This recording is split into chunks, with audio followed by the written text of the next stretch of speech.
គ្នាជាចិត្តពិសារតបដីសម័យមុនរបស់គ្នាហើយយើងបានជួបជុំគ្នាប្រកបធ្វើពិធីមុនសម្រាប់គូ7ថ្ងៃនិង100ថ្ងៃតែនៅក្នុងវេលានេះយើងគ្នាក៏បានជួបជុំគ្នាដោយល្អហើយក៏មានព្រះសង្ឃដែលជាអគន្តកៈដែលជាបណ្ឌិតគន្តកៈសម្រាប់ជាការធ្វើនៅពិធីកិច្ចក្នុងគ្រានេះរានចឹងវេលាគ្រានេះក៏សូមបណ្ឌិតស្ថានទិសស្ថានដល់បរិសន្ធិវិញ្ញាណនៃមហាឧបាសិកាទាំងយូសូមលោកមកបណ្ឌិតស្ថានក្នុងទីនេះដើម្បីធ្វើការនមស្ការជាមួយយើងខ្ញុំដើម្បីនឹងទទួលនៅនិច្ចសិលរួមអង្គរួមគ្នាកុំបីអាខានឡើយសូមអនុមោទនាអត់ចឹងសឹងលើកដៃកុំឲ្យជំនាញទាំងគ្នាធ្វើបទការសមាធិសិលដូចតទៅឧកាសាមេយ៉ាងពេញទេវិសុងរខមតាយាទេសារមេនិសហបញ្ចសីលាយាចាមេទុតិយំពេមេយ៉ាងពេញទេវិសុងរខមតាយាទេសារមេនិសហបញ្ចសីលាយាចាមេតតិយំពេមេយ៉ាងពេញទេ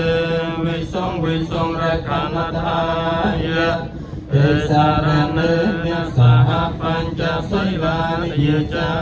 មេប្របីហើយប្រមុខម្ចាស់ដើមទានប្រធានលោកអ្នកដើមបុណ្យនិងក្រុមជាសាធិជនសាធុសពបរោះប្រុសស្រីក្មេងចាស់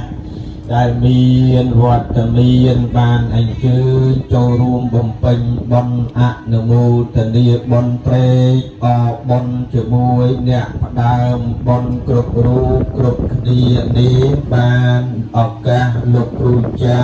លោកទាំងដើម្បីរូបបានដឹកនាំនៅក្នុងពិធីកិច្ចពិធីខាងពិធីកិច្ចពិធីកម្មដំកើងយកគុណព្រះពុទ្ធគុណព្រះធម៌គុណព្រះសង្ឃដើម្បីប្រតិបត្តិបូជាចំពោះគុណបុណ្យប្រតនត្រ័យទាំង3ធ្វើឲ្យសម្រេចនៅមហាបុណ្យកុសលដ៏ក្រៃលែងចម្រើ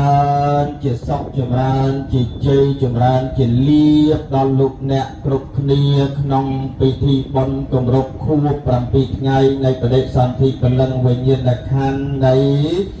តាឧបាសិកាតាំងយូរហៅលោកយាយទាវលោក